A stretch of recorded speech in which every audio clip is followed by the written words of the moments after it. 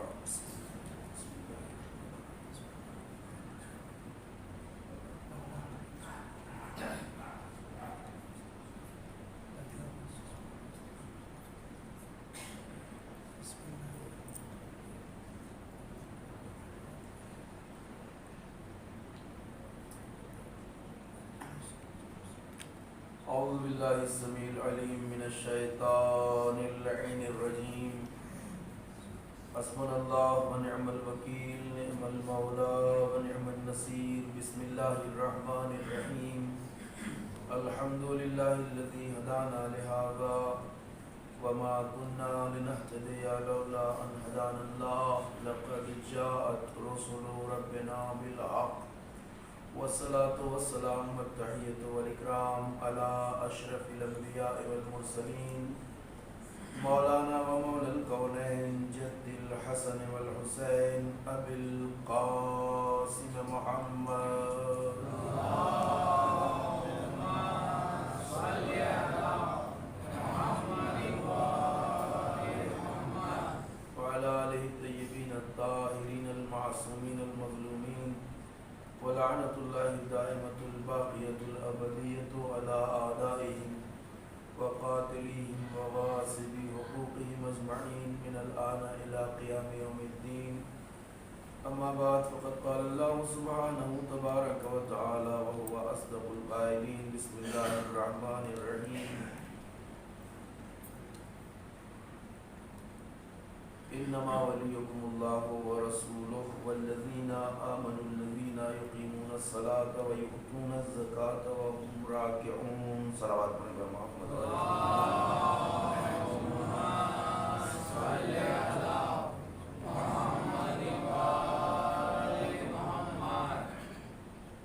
کل آپ حضرات نے جن زائرین کے لیے مجلس کے آغاز میں دعا کی تھی اور عراق ایئرویز کی فلائٹس کل آنا تھیں اور کل نہیں آ سکی تھیں، الحمدللہ شبیر بھائی نے یہ خبر دی ہے خوشخبری کہ آج وہ فلائٹس آ گئی ہیں اور سارے زائرین الحمدللہ زیارت کربلا کے لیے روانہ ہو رہے ہیں.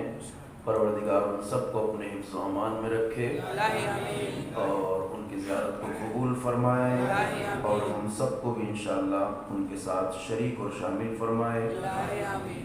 شبیر بھائی کے فرزند مولانا آپ حضرات کے درمیان موجود ہیں. ان کے سفر اور نجف جانے میں بھی جو موانع اور مشکلات اور رکاوٹیں ہیں، بارگاہ الہی میں دعا کرتے ہیں کہ پروردگار جلد از جلد ان رکاوٹوں کو برطرف فرمائے. سلسلہ گفتگو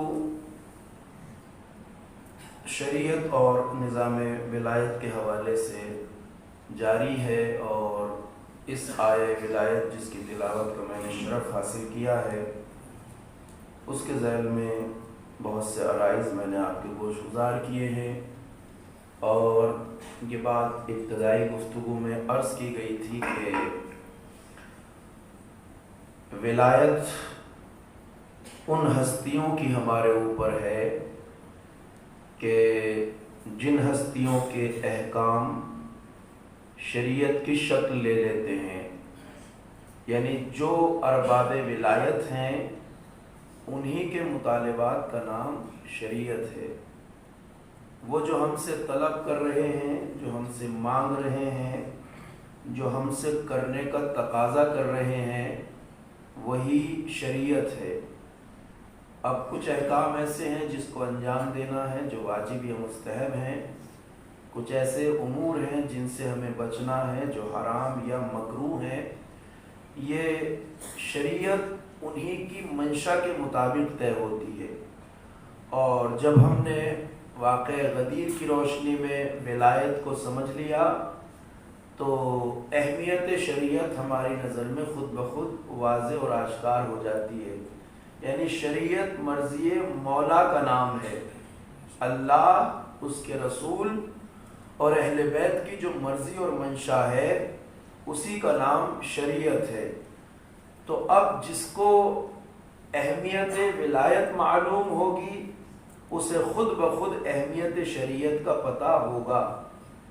لہذا اگر کوئی انسان ولایت کا دعوے دار تو ہے مگر شریعت کا احترام نہیں کرتا تو یہ بات خود بخود واضح ہو جاتی ہے کہ اسے نہ شعور دین ہے نہ شعور ولایت ہے. چونکہ یہ احکام ہم سے انہی نے طلب کیے ہیں.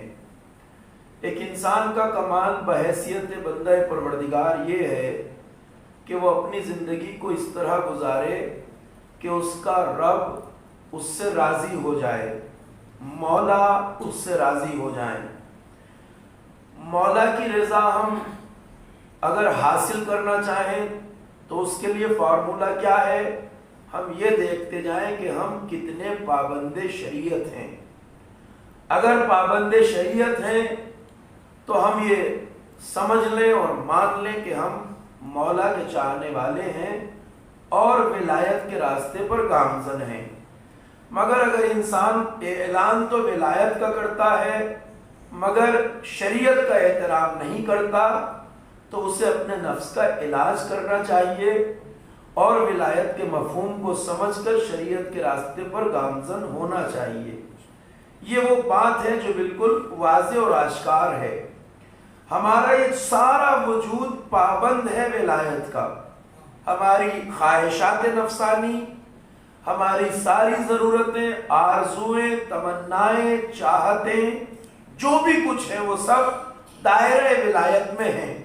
دائرہ ولایت میں ہے تو ہمیں دیکھنا ہوگا کہ ان آرزوؤں کی تکمیل ہمیں کیسے کرنا ہے، ان خواہشات کو پورا کیسے کرنا ہے. ویسے کرنا ہے جیسے انہوں نے شریعت میں طے کر دیا ہے ویسے کرنا ہے جیسے انہوں نے قانون شریعت کی روشنی میں ہمارے لیے معین کر دیا ہے. جن اصولوں کو انہوں نے ہمارے لیے متعین فرما دیا ہے ان اصولوں کی روشنی میں ہمیں شریعت پہ عمل کرنا ہے. بندگی کا کمال یہ ہے کہ انسان اپنے تمام خواہشات اور جذبات کو پابند شریعت بنا دے، یعنی پابند مرضی مولا. اگر مرضی مولا کا پابند نہیں ہے تو پھر دعویٰ ولایت بے فائدہ ہے. اس لیے وہ جذبات قابل احترام ہیں جو شریعت کے ساتھ ہم آہنگ ہو، یعنی شریعت کے مطابق ہو، یعنی مرضی مولا کے مطابق ہو. لیکن وہ جذبات محترم نہیں ہیں، نہ قابل تعریف ہیں کہ جو شریعت سے ٹکرا جائیں. توجہ فرمائیے گا میری بات پر. وہ جذبات قابل تعریف نہیں ہیں جو شریعت سے ٹکرا جائیں. وہ جذبات قابل تعریف ہیں جو شریعت کے پابند ہو. ایک مثال دیتا ہوں. اللہ آپ کے سماج کو ان مشکلات سے پاک رکھے، لیکن دیکھنے میں آتا ہے تشیع کا دعویٰ کرنے والے ایک طبقہ ایسا بھی ہے کہ جو شریعت کا دعوے دار ہے مگر شریعت کا پابند نہیں ہے. یہ طبقہ کبھی کبھی شدت جذبات میں شریعت سے ٹکرا جاتا ہے. شریعت سے ٹکرا جاتا ہے. کیسے؟ مثلا آپ سب کو پتا ہے اور ہم جانتے ہیں کہ شریعت یہ کہتی ہے کہ جس لباس پر خون لگا ہو اور اس کی مقدار اس انگوٹھے کے اسپیس سے زیادہ ہو تو اس لباس میں نماز نہیں ہو سکتی. سب کو مسئلہ پتا ہے. کون کہہ رہا ہے؟ شریعت. شریعت کہتی ہے کہ جو لباس خون آلود ہو، جس پر خون اس مقدار سے زیادہ ہو، اس میں نماز نہیں ہو سکتی. شریعت کا قاعدہ طے ہے. اب ایک واقف شریعت، عالم دین یا مرد مومن جو اہمیت شریعت کو جانتا ہے، ایسے افراد کو یہ مسئلہ بتائے کہ جو ابھی جلوس میں تھے اور لباس خون آلود ہے کسی بھی وجہ سے. اکثر دیکھا یہ جاتا ہے کہ جلوس چلتے چلتے یہ سب افراد مسجد میں بھی داخل ہو جاتے ہیں. وقت نماز ہو تو نماز بھی اسی لباس میں پڑھنے لگتے ہیں. اب شریعت سے جو آشنا ہے وہ انہیں حکم شریعت بتاتا ہے کہ بیٹا اللہ تمہارے اس عمل کو اپنی بارگاہ میں قبول فرمائے. تم نے عزاداری کی ہے، ٹھیک ہے، مگر شریعت کہتی ہے کہ اگر نماز پڑھنا چاہتے ہو تو لباس خون آلود نہیں ہونا چاہیے. تو اب جب حکم شریعت سامنے آ گیا تو بعض نوجوان جذبات میں بہہ جاتے ہیں اور اکڑ کے کہتے ہیں چپ رہیے، خاموش رہیے. کیا کہہ رہے ہیں آپ؟ یہ خون میں نے مولا کی محبت میں بہایا ہے. تو جذبات کس کے لیے ہے؟ مولا کے لیے. مگر اب اسی جگہ پر طے ہوگا کہ آپ مولا کی مرضی کو پہچانتے ہیں یا نہیں پہچانتے ہیں. اب اس مرحلے پر جو نوجوان حکم شریعت کے احترام میں لباس تبدیل کر کے نماز پڑھے وہ سچا مولائی ہے، اور جو جذبات میں بہہ کر اسی حالت میں نماز پڑھ لے وہ محض جذباتی ہے. وہ جذبات قابل تعریف نہیں ہے جو شریعت سے ٹکرا جائے، چاہے وہ دینداری ہی کے دائرے میں آتے ہو. آپ تو وہ جذبات چاہے مولا کے لیے لگتے ہو، مگر مولا ہی کی شریعت کہہ رہی ہے کہ آپ کا لباس خون آلود نہیں ہونا چاہیے. جو اس وقت جذبات میں بہہ کے شریعت کو ٹھکرا دے وہ مولا کی مرضی سے ناآشنا ہے. جو لباس تبدیل کر کے نماز ادا کرے وہ شریعت کا پابند ہے، یعنی مرضی مولا کا پابند ہے، ولایت کا پابند ہے. چونکہ شریعت ولایت ہی سے بنتی ہے. میں نے وضاحت پیش کر دی ہے پوری تفصیل سے گزشتہ بیانات میں، کیونکہ اگر جذبات مولا کے لیے بھی ہیں تو مولا کی مرضی کے پابند ہونے چاہیے۔ اگر ہم نے اپنے جذبات میں بہہ کر مولا کی مرضی کو ٹھکرا دیا تو کوئی کمال نہیں ہے، کوئی کمال ہے ہی نہیں۔ اگر ہم نے مرضی مولا کا پاس و لحاظ نہ رکھا، شریعت مرضی مولا کا نام ہے، جہاں جذبات میں بہے اور مرضی مولا کو پامال کر دیا کوئی خوبی نہیں ہے۔ خوبی یہ ہے کہ انسان مرضی مولا کا خیال رکھے، شریعت جو کہہ رہی ہے اس پر عمل کرے، دین جو کہہ رہا ہے اس کا احترام کرے۔ دین کی بے احترامی ولایت کی بے احترامی ہے، دین کی بے احترامی حکم مولا کی بے احترامی ہے۔ بات واضح؟ مان لیجیے جذبات ہیں مولا کے لیے، مگر پھر بھی دیکھنا ہوگا مولا کیا چاہتے ہیں۔ اب آپ اپنے آپ کو فرض کریں، ایک جگہ آپ کو لے چلتا ہوں، فرض کریں ہم اگر اس دن مدینے میں ہوتے، کس دن؟ جس دن شہزادی کا دروازہ جلایا جا رہا تھا اور امیر المومنین کے گردن میں رسی کا پھندا ڈالا جا رہا تھا، تو ہمارے جذبات آج کیا کہہ رہے ہیں؟ میرے جذبات یہ کہہ رہے ہیں کہ اگر میں اس دن مدینے میں ہوتا تو قسم خدا کی جو کچھ میرے ہاتھ لگتا میں وہ لے کر دشمنوں پہ ٹوٹ پاتا۔ اپنے مولا کی گردن میں رسی کا پھندا میں نہیں دیکھ سکتا۔ میرے جذبات کس کے لیے ہیں؟ مولا کے لیے ہیں، اور واقعی میرے جذبات کہتے ہیں کہ میں نہ رکتا۔ مرضی مولا بہت بلند شے کا نام ہے، اس کے لیے اپنے نفس کو کیسے سیٹل کرنا ہوتا ہے۔ اب جو میرے اور آپ کے جذبات کہہ رہے ہیں کہ اگر ہم ہوتے تو دشمنوں پہ ٹوٹ پڑتے، ذرا یہ تصور کیجئے، کیا اس دن مدینے میں سلمان فارسی نہیں تھے جو ایمان کے 10 درجوں پہ فائز ہے، علی کا وہ چاہنے والا جو ابتدائی شیعہ ہے، تشیع کی بنیاد ہے افراد۔ ہمارا تو 1 درجہ بھی طے نہیں ہے ابھی، ان کے 10 درجے طے ہیں، ان کا درجہ بہت بلند ہے۔ جو ہمارے جذبات کہہ رہے ہیں وہ انہوں نے کیوں نہیں کیا؟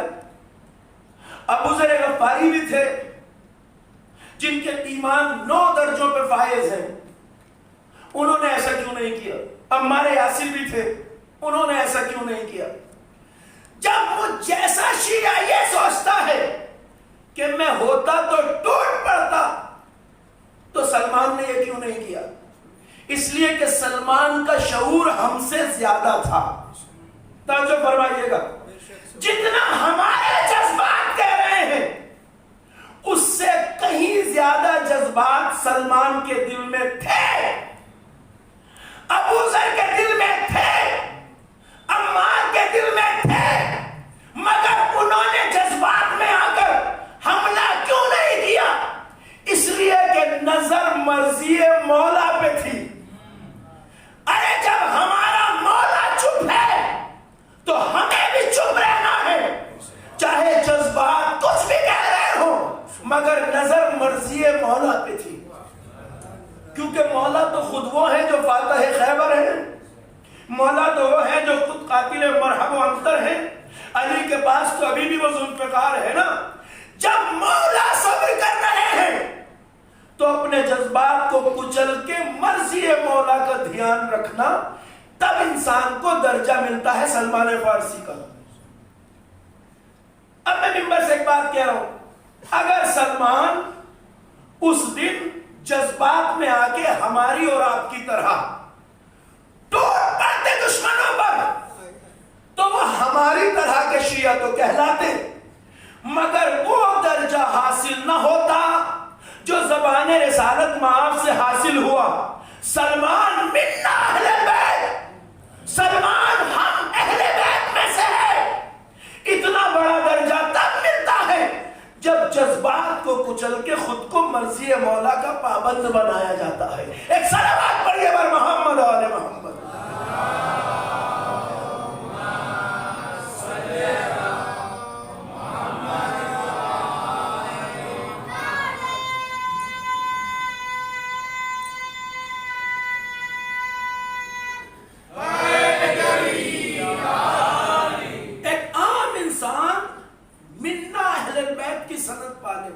سلمان ہم اہل بیت میں سے، رسول اللہ فرما رہے ہیں. ایک عام انسان کے لیے اس سے بڑا کوئی تصور کر سکتا ہے درجہ؟ یعنی ہم فرش اعلیٰ پہ بیٹھ کر کبھی بھی مغرور نہ ہو اپنے بارے میں. ابھی اتنی گنجائش ہے ترقی کی کہ شریعت کے راستے پہ آگے بڑھتے جائیں، درجات طے کرتے جائیں اور اتنی بلندی پہ پہنچ جائیں کہ اس لائق بن جائیں کہ جیسے سرکار نے سلمان کو سند دی ہے ہم بھی سند حاصل کر سکیں. اتنی گنجائش شریعت میں ہے. اور ایسا نہیں ہے ہم کہتے ہیں نا کہ ہم معصوم جیسے نہیں ہو سکتے. معصوم جیسے تو نہیں ہو سکتے جانتے ہیں، مگر سلمان جیسے تو ہو سکتے ہیں. کیپیسٹی، گنجائش اتنی ہے ہمارے اندر بھی. اگر ہم بھی اپنے آپ کو ایسا اطاعت گزار بنا لیں جیسا سلمان ہے تو سلمان منا اہل بیت جیسی سند حاصل ہو سکتی ہے. وہ معصوم نہیں تھے پہلے سے. اس درجے تک پہنچ سکتا ہے انسان. کیوں؟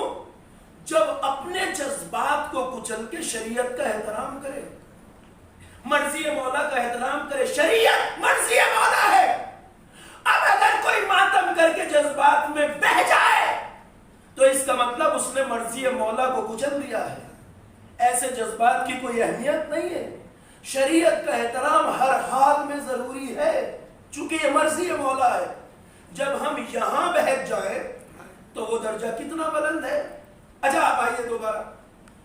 سلمان مولا کی مرضی دیکھ رہے تھے. مولا کیا چاہتے ہیں؟ جب مولا خود چپ ہے تو مجھے بھی چپ رہنا چاہیے.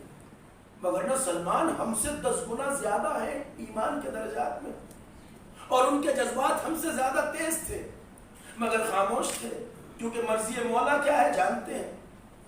اتنی اہمیت ہے مرضی مولا کی. میں نے بیان کیا تھا صفین کی جنگ تقریباً 6 مہینے لڑی گئی. صفین کی جنگ 6 مہینے لڑی گئی. ایک دن علی کی فوج کا سپہ سالار مالک اشتر نخعی، عزم و ہمت کا وہ کوہ ہمالا کہ جس کی عظمت کے بارے میں آپ جانتے ہیں. میں نے بیان کیا تھا جنگ کرتے کرتے ایک دن وہاں پہنچ گئے جہاں ایک حملہ کر کے جنگ جیت سکتے ہیں علی کے لیے.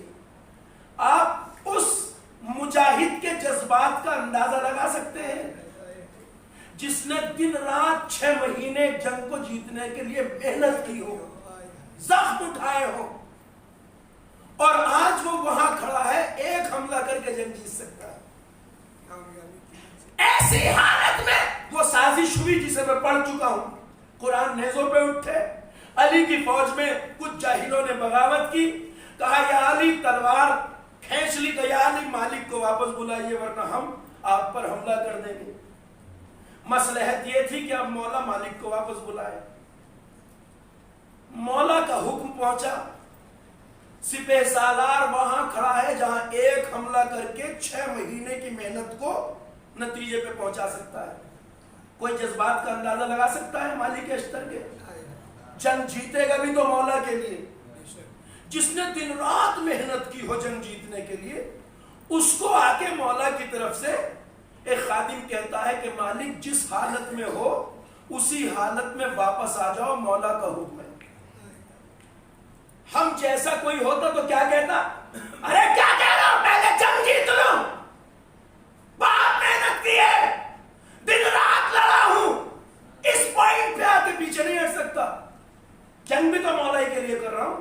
ہم جیسا ہوتا تو یہی کہتا نا، یا یہ کہتا ارے چھوڑو پہلے اٹیک کر کے جنگ جیت لو پھر مولا کی خدمت میں آؤں گا، پہلے انہیں دیکھ لوں پھر انہیں بھی دیکھ لوں گا.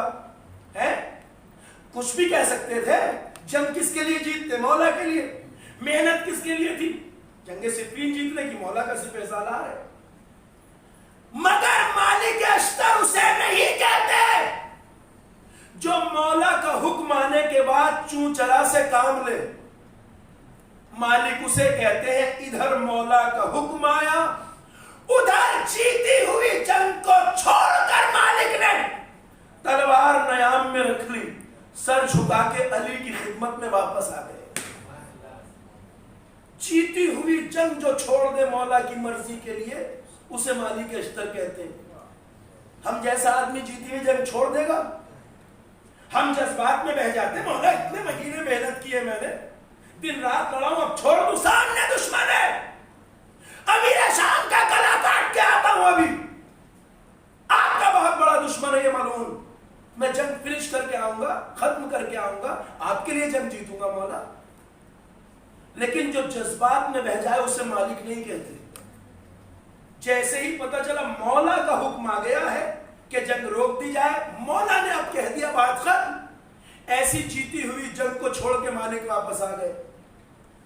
اگر مالک اشتر اس دن مولا کے حکم کو نظر انداز کر کے صفین کی جنگ جیت لیتے تو مالک تاریخ اسلام اور عرب کا ایک پہلوان تو کہلاتے، مگر وہ تاج شرف نہ ملتا جو علی کی زبان سے ملا۔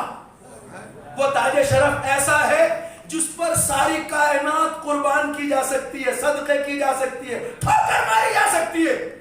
جب مالک ایسا اطاعت گزار ہوا تب زبان علی سے وہ تاج شرف ملا کہ جب علی نے کہا مالک اشتر میرے لیے بالکل ایسا تھا جیسا میں رسول خدا کے لیے تھا۔ صلوات پڑھیے بر محمد و آل محمد۔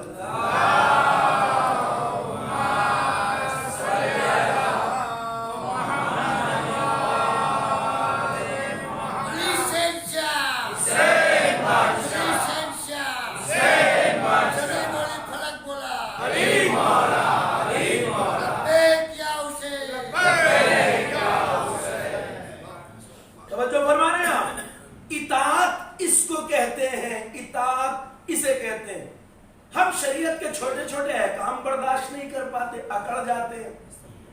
ہم تو نہیں کر رہے، ہماری سمجھ میں نہیں آ رہا، ہم شریعت کی چھوٹی چھوٹی باتوں کے آگے اکڑ جاتے ہیں۔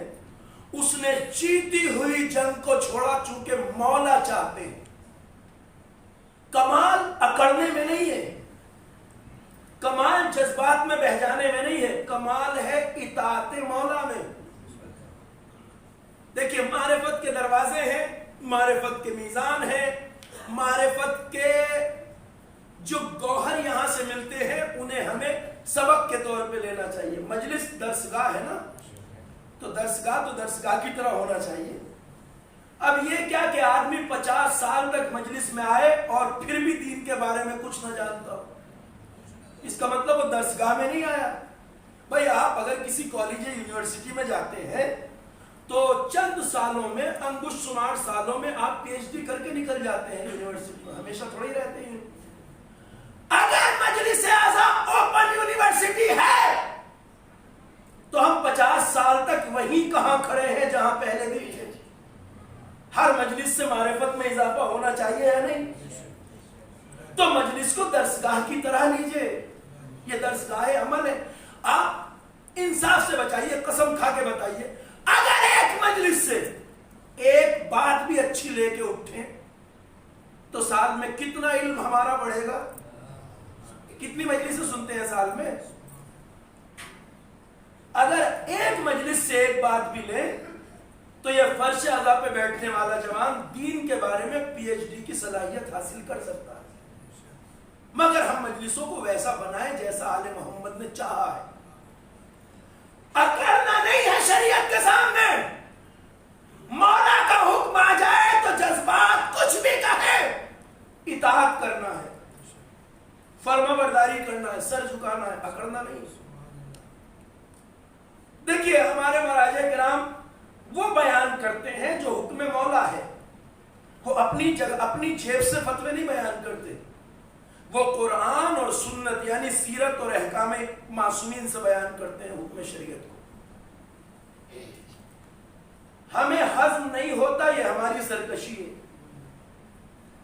وہ جو بیان کرتے ہیں وہ مرضی مولا ہے، وہ ہم تقلید اس لیے کرتے ہیں کہ ہم نہ زبان قرآن جانتے ہیں اور نہ زبان معصوم کو جانتے ہیں، ہم نہ ہمیں یہ پتا ہے کہ کون سی آیت ناسخ ہے کون سی منسوخ ہے، نہ یہ پتا کون سی محکم ہے کون سی متشابہ ہے، نہ یہ پتا کون سی حدیث صحیح ہے کون سی نہیں ہے، نہ یہ پتا کون سی حدیث ثقہ ہے کون سی نہیں ہے، نہ یہ پتا کون سی حدیث مستند ہے کون سی ضعیف ہے۔ یہ کام کس کے سپرد ہے؟ جو ایکسپرٹ ہو. ساری دنیا میں یہ اصول ہے بھائی، اسٹور کے اوپر ساری دوائیں موجود ہیں، ساری دوائیں ہیں نہیں، مگر پھر آپ ڈاکٹر کے پاس کیوں جاتے ہیں؟ کیونکہ ڈاکٹر کو پتا ہے کون سی دوا کس مرض میں کام آئے گی، اس کی مقدار کتنی ہونا چاہیے، پینے میں گھنٹوں کے درمیان گیپ کتنا ہونا چاہیے، پرہیز کیا ہے، وغیرہ آپ اسٹور سے خود اٹھا لائیے. یہ جو لوگ کہتے ہیں معصوم کی حدیث سامنے رکھی ہے، آپ کا کام نہیں ہے حدیث سے نتیجہ لینا. جائیے اس سے پوچھئے جو ایکسپرٹ ہے، جو مجتہد ہے، جو فقیہ ہے، جو جانتا ہے مزاج حدیث کیا ہے. ایک فقیہ تقریباً 12 ایسے علم ہیں جس میں پی ایچ ڈی سے بھی زیادہ مضبوط ہوتا ہے. ہمیں تو سب کے نام بھی نہیں پتا. علم تفسیر ہے، نحو منطق ادبیات کو چھوڑ دیجیے، وہ بھی ہے اس میں شامل. تفسیر ہے، رجال ہے، درایت الحدیث ہے، اصول ہے، اصول الفقہ ہے. کتنے علوم ہیں جس میں وہ ایکسپرٹ سے بھی زیادہ ہوتا ہے ماہر. تو یہ کوئی زبردستی نہیں ہے. ہمارا کام ہے زمانہ امام معصوم میں ان کے حکم کو ماننا، زمانہ غیبت میں ان کے نائب کے حکم کو ماننا. اب کوئی ضد کرے تو وہ اپنا حساب خود دے گا، ہمیں اس سے غرض نہیں، مگر ہم مان لیجیے اگر مجتہد جامع الشرائط یا امام ایسا حکم بھی دے دے کہ جو ہماری بالکل سمجھ میں نہ آ رہا ہو، تب بھی اطاعت فرض ہے، تب بھی اطاعت فرض ہے. چونکہ ہمارا کام ہے ان کے حکم کو ماننا، اور وہاں اجتہاد میں صرف ایکسپرٹ کی رائے کو ماننا ہے. جو ماہر دین شناس ہے، جو شریعت کو سمجھنے والا فقیہ ہے، اس کی بات کو ماننا ہے. وہ بتائے گا کہ معصوم نے کہا کیا ہے. اصل میں یہاں غلامی نہیں ہے، یہاں پیر نہیں چومنے ہیں، یہاں ہاتھ نہیں چومنے. کوئی مجتہد نہیں کہتا میرے پاؤں چومو، کوئی مجتہد نہیں کہتا میرے ہاتھ چومو، کوئی نہیں کہتا میری غلامی کرو. بس اگر عالم مانتے ہو اسے تو اس سے دریافت کرو کہ میری ذمہ داری کیا ہے. بات ختم ہو گئی. اتنا ہے تقریب. قسم خدا کی یہ تو اللہ کی رحمت ہے ہمارے اوپر، وگرنہ مولا نے کیا کہا ہے قرآن میں، اللہ نے ہم سے کیا کہا، یہ ہمیں خود ڈھونڈنا تھا. مجتہد فقیہ کے وجود نے ہمیں اس زحمت سے بچا لیا، ورنہ ہمیں خود ڈھونڈنا ہے. قرآن میں اللہ ہم سے کیا کہہ رہا ہے، حدیثوں میں معصوم ہم سے کیا کہہ رہے ہیں. فقیہ ہمیں، تقلید ہمیں زحمت سے بچاتی ہے، اس ذمہ داری سے جو ہمارا کام ہے. ورنہ اگر تقلید نہیں کرنا چاہتے تو جاؤ ساری حدیثیں پڑھو، سارا قرآن پڑھو، اللہ تم سے کیا کہہ رہا ہے. اگر تقلید نہیں کر رہے تو ذمہ داری یہ ہے پھر. اور اگر نہیں سمجھ سکتے خود تو جو ماہر دین شناس ہے اس سے پوچھو. اطاعت کہاں تک ہونا چاہیے؟ اب دیکھیں مزاج کیا ہے، ہم چھوٹی سی بات سے بلک جاتے ہیں. 7ویں امام نے اپنے چاہنے والے صحابی علی ابن یقطین کو ایک آرڈر بھیجا. ذرا سا سمجھ لیجیے گا، میں بچوں کو بتا دوں. امام موسیٰ کاظم علیہ السلام کا دور ہے. صلوات پڑھیں بر محمد.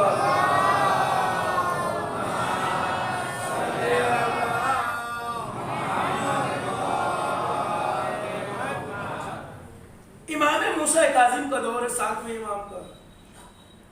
علی مولا کا ایک چاہنے والا ہے علی ابن یقطین. اسے ہارون الرشید نے اپنا وزیر بنایا. وہ خلیفہ ہے، وزیر پورے ملک کے انتظامات جو دیکھے گا وہ وزیر ہے. اتنی بڑی پوسٹ ہے کس کی؟ علی ابن یقطین کی. اور یہ پوسٹ بھی علی ابن یقطین نے خود نہیں لی. جب اس نے آفر کی تو آپ نے مولا سے اجازت لی. مولا نے کہا اس نیت سے قبول کر لو کہ تمہارے اس عہدے پہ رہنے سے ہمارے شیعوں کی مشکلات کم ہوں گی، ان کے مسائل حل ہوں گے، سختیاں کم ہوں گی. انہوں نے یہ نہیں کہہ رکھا تھا میں شیعہ ہوں، تقیہ میں تھے. مولا کے شیعہ تھے پکے، بغیر اجازت کے. اگر مولا منع کر دیتے تو مالک یہ علی ابن یقطین اس وزارت کو ٹھوکر مار دیتے، کبھی نہ قبول کرتے. اتنا بڑا عہدہ نہ لیتے اگر مولا منع کر دیتے. اتنا پکا شیعہ تھا مولا کا. علی ابن یقطین, مولا نے حکم دیا نہیں تم اگر وہ آفر کر رہا ہے لے لو, بنے وزیر مملکت. ان کا محل ہارون الرشید کے محل سے ملا ہوا ہے. ہارون الرشید بہت بڑا خلیفہ مانتے ہیں مسلمانوں سے, اور واقعا اس وقت اسلامک امپائر کہاں تک تھی؟ روم, سمرقند, بخارا, خراسان, یہاں بر صغیر تک, سندھ تک حکومت اسلامی, اتنی بڑی اسلامک اسٹیٹ تھی. اور اس کا انتظام کس کے ہاتھ میں تھا؟ علی ابن یقطین کے. اتنا مصروف آدمی, اتنا بزی انسان جس کے اوپر مملکت چلانے کی ذمہ داری ہو. ایک دن مولا نے اپنے غلام کو بھیجا اور کہا علی ابن یقطین سے جا کے کہو آج سے وضو سنیوں کے طریقے پہ کریں, اہل سنت کے, ہمارے مخالفین کی طرح وضو کریں, ہمارے طریقے پہ وضو آج سے نہ کریں.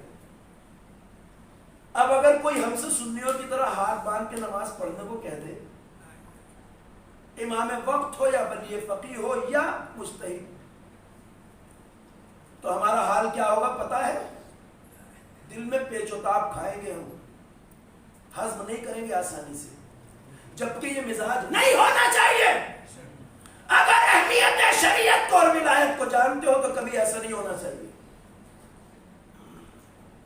علی ابن یقطین سے جا کے کس نے کہا؟ مولا کے خادم نے.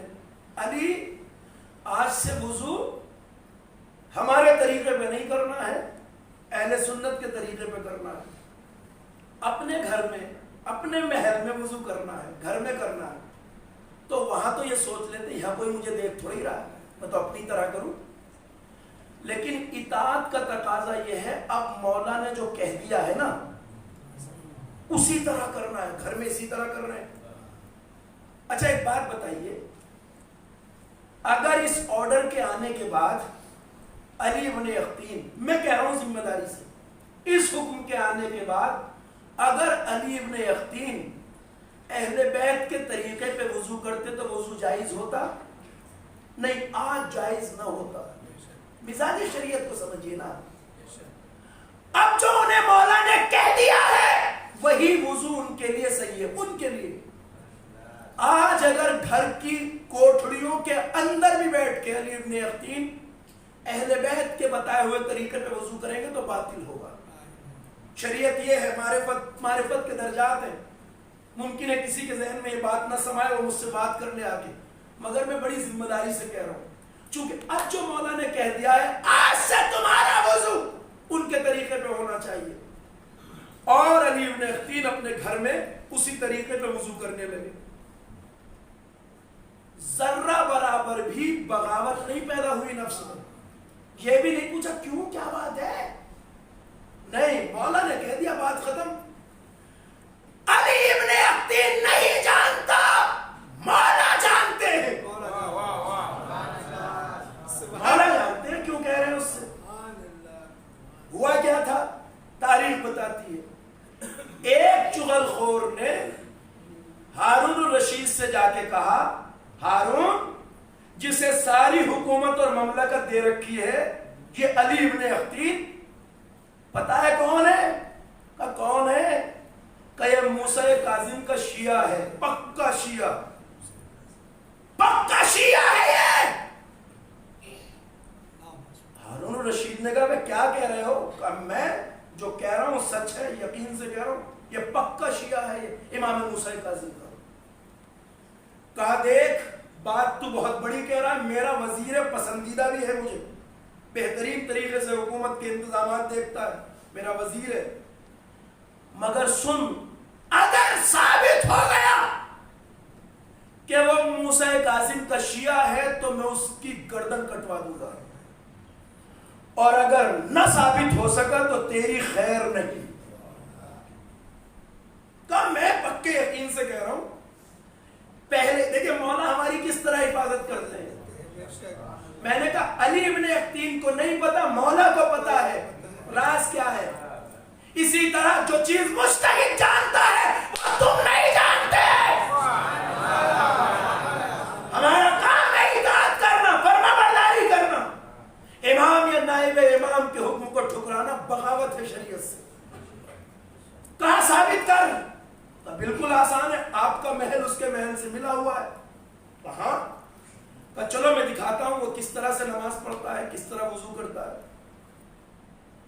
محل کی دیوار میں اپنی سائڈ سے ہارون الرشید نے ایک بڑا سا سوراخ بنوایا اور علی ابن اختین کے محل میں وہاں سے دیکھنا شروع کیا دونوں نے. علی ابن اختین وقت نماز ہوا، جہاں گھر کے صحن میں بیٹھ کر وضو کرتے تھے وہاں آ کے وضو کرنے لگے. علی ابن اختین کو نہیں پتا ہے ماجرا کیا ہے، مگر جو مولا کہہ چکے ہیں وضو ایسے ہی ہے. چونکہ اب وضو ان کا وہی صحیح ہے، انہیں یہ نہیں پتا ہو کیا رہا ہے، مولا ہماری کہاں سے حفاظت کرتے ہیں. علی ابن اختین صحن خانہ میں بیٹھے وضو کرنا شروع کیا. وضو انہی کے طریقے پر تھا. اب جب وضو کرنا شروع کیا ہارون نے کہا اچھا تو میرے وزیر کی چغل خوری کر رہا تھا، تو میرے ہاتھوں میرے وزیر کو مروانا چاہتا تھا. نتیجہ کیا ہوا؟ نتیجے میں ہارون نے اس چغل خور کی گردن کٹوا دی. علی ابن اختین صاحب بچ گئے. اور جب یہ ماجرا ختم ہوا امام کا حکم پھر آ گیا کہ آج سے آرام سے اپنے طریقے پہ وضو کرنا. ایک صلوات پڑھیے بر محمد و آل محمد.